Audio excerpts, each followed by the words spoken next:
It's a pleasure, Carmen, to recall and remember, because it always makes me feel good. But besides feeling good, it helps me as an evaluator to think about how things, you think about it and it's in motion and then they actually happen. What happens in remembering now at this age in time for me, I can also see things that are happening right now presently from things that were started. And I always smile a lot when I think of El Campito. That was when we talked about the Midwest Council on El Campito. That was a project that was written for 3 sites. One was Indianapolis, the other was Chicago and South Bend. And it was also for something that was needed sorely in all 3 places for children, Spanish-speaking children, to go to, close to where the neighborhoods were, in the neighborhood, and where parents could, at a reasonable fee, have their children well taken care of. And that's the way the proposal was designed. And that was one of the outcomes from the Mujer Primero conference that was held in South Bend. Women thought that was a really important thing for people to get into because that was sorely missing. And a lot of Spanish-speaking young women had a lot of children, young children. They couldn't work, they couldn't keep going to school, and they didn't have their parents because a lot of parents were in Mexico. So they couldn't, their lives were stopped short literally when they had a child because their life was over, so they thought. And El Campito was fascinating because it was one of the first times I had ever gotten involved with daycare also, literally. And part of that was your Dr. Zamora's wife, Betty Zamora, who gave me a lot of suggestions, and we would sit down and have endless talks about daycare. And both of us were dreamers, and she more than I, because she had a lot more experience. And she said, well, Olga, we have to think of this, that, and the other. And as I was speaking before about Betty Zamora, and I having long conversations about developing El Campito, we were dreamers, both of us, and she had a lot more experience than I did, and so I listened with both ears and trying to listen and absorb. And Betty suggested that if we opened up El Campito, that the parents know that the children would be taught values, and in values, she meant praying. And I thought, I wonder if people would bring their child to any place where you pray. Betty said, they will. I said, okay, that's what we'll put down. So we had little papers that when somebody brought their child in, this is, what it's going to be like. And I said, we would take children from, I think it was 6 weeks to 5 years. And because we had an ideal situation for it, it was the St. Stephen's School to the parish, to St. Stephen's Parish, and we had the whole bottom floor, and they had 4 classrooms. So we were able to have each room for different ages, like from 6 months to a year, and then from a year to 3 years, and then the last classroom was from 3 years to 5 years. And as the child matured, we would send them into the next group.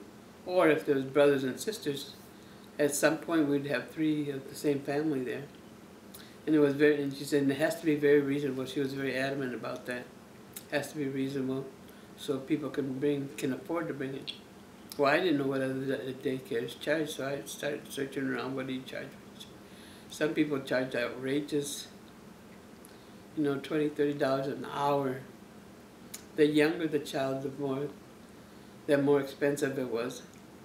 And the older the child, the harder it was. And I learned a lot just from asking people what they did and how much it was. And once we got into the 4th and 5th grade, 4th and 1st grade, or kindergarten, then we started clashing with the school corporation because we were competing for the same children. And so we went to Dr. Marita Robles, director of the South Bend Community School Corporation bilingual department. He said, "Oh, we won't have any problem. We'll try to help you as best we can." That turned out to be a godsend. And that's when Ricardo talked earlier in the savings about other resources. That's how the daycare center sort of absorbed its own other resources they needed. And Melissa said, "Well, how are you going to feed the children?" I said, "We haven't given much thought to that other than buying them food." She said, "No, once they get into kindergarten, preschool, they have to have certain kind of nutrition, which is different from the older children or the younger children." He says, "How are you going to keep the bowels of the babies sterilized?"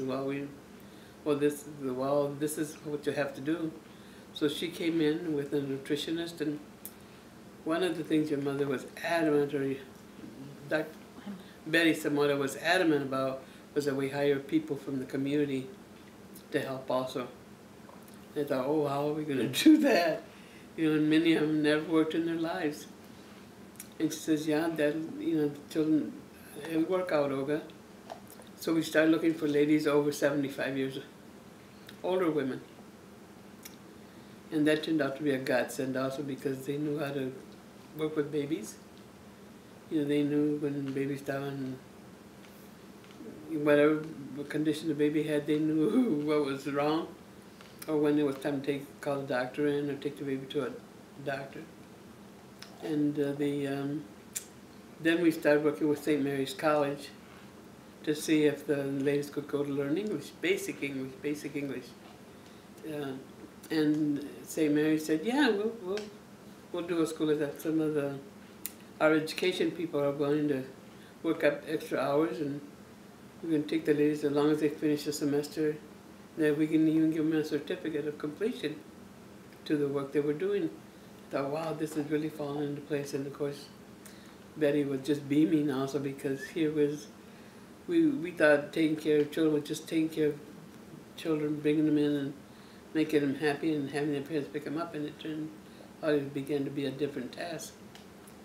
And so the South Bend Daycare Center, out of the 3 places, was the first one to spark out. Chicago took just a little bit longer time, but boy, did they move. They moved when they really got the project started. It happened the same way it happened in South Bend. The Chicago education got involved. Different food services got involved. The state in Indiana started giving us money for food for children also. So it wasn't, Maritza worked that out, that they would give us so much per month per child, which would go into buying the food, the grocery money, so we didn't have to worry about that anymore, about having to raise money to feed the children. And the state also gave us diapers and different things that we needed for the little bitty kids. And they were very happy, because the physicians and nurses, the state decided they would send in doctors and nurses once a month to take care of all the children. I mean, they would review and screen all the kids. So our children were very well taken care of, and their parents. So on that day, Mom and Dad would come in, and the moms were being looked over to see if they were okay. And so it turned out that this daycare center sort of created itself in this necessity. And I soon learned that you can't come in between parents and babies, or parents and children.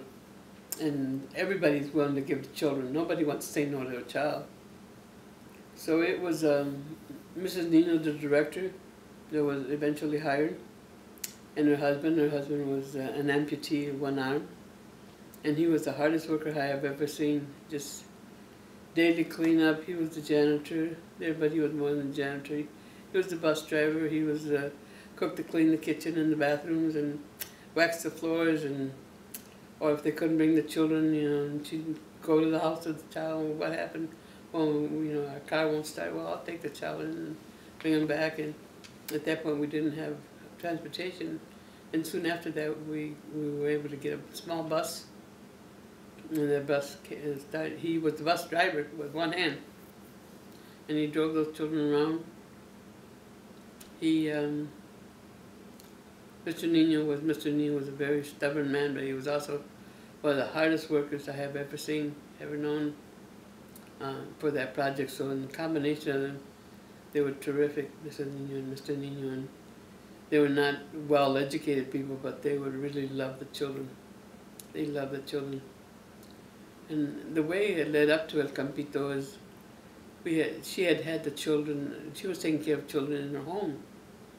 And soon her home was outgrown, and more children than she could hold in her house became available. So Betty knew Mrs. Nino, and they became friends. And they started talking about having a daycare center originally. And then I sat in with them, and all three of us were talking about having a daycare center. And our first site for the daycare center was a church in South Bend, a Methodist church. And we didn't know how all that was going to work out, but we were there for about 3-4 years. And soon outgrew that too. It was basically a hall in the kitchen, and on Sundays, of course we weren't using it, they would use it for the church activities. And someone came in and donated a building, which became the first El Campito building in its own. And that was a wonderful gift from a wealthy family in South Bend. And they agreed. And it was nice because I didn't quite understand it, but it was God's will. He didn't, I don't know, he had an arrangement with Goodwill. Oh, Ricardo? No, we're fine. We're fine. He had an arrangement through, I think it was Goodwill. For what? The donation of the building. For El Campito? United Way. He donated the building to United Way. United Way donated it to us. But we were supposed to give a monthly rent or a monthly check to United Way for the use of the building. Very low. At some point the building was going to be ours. It's sort of rent to own building, and come to be the gentleman passed away, and his wife wanted the building back. And we said, no, you can't have it back. Your husband said it was going to be this. He said, no, it wasn't. Nothing is on paper. So Smarty over here and my husband went to the newspaper and got a copy of that big article they had done when he did that arrangement. And they held up in court, so we were awarded the building. Just by the mere fact that they said that was an agreement. And she couldn't fight it. She'd have to go to court and fight us for this tiny building. I mean, all over millions of dollars she had. So the court awarded us the building, so we became owners of El Campito, and that was a blessing. That and the house, at some point after Mr. Nino's, when the children didn't fit, we went to a rented house. And the house was, became crowded very soon too also. And the house had a fire in it. We allowed some people to live upstairs. They were bringing the children there, and she was burning candles. The mom was burning candles, and she left the candles on, and the upstairs burned the house. And good thing I had talked Mr. Nino into paying some money for some insurance. She said, oh no, nada va a pasar, nada va a pasar. And I said, Mr. Nino, just to be on the safe side, let's do this. So as a result of the fire, we were given the original money, I don't know, about $40,000-$50,000, but that was $40,000-$50,000 we never had for the daycare. So that helped us to remodel the building that we got and repaint it and add on to it a little bit and buy another little piece of property behind it for a parking lot and a place where children could play. So it always amazed me how that daycare center, this project that was originally thought way back when the Midwest Council started as something to help the community, turned out to be a focus point for the South Bend community. And of course in Chicago it speaks for its own too. The only place it was not a success, and I don't understand why, but people and there was some money attached to it, they didn't want the money. And they said, no, we can't do anything. There's no need for child care in Indianapolis for Hispanic families. And now when I look back, I probably think, yeah, it probably wasn't, because everybody was working and people were more settled. They weren't migrant workers. They were Cubans, and it was not a Mexican-American community. It was more of a Latino community.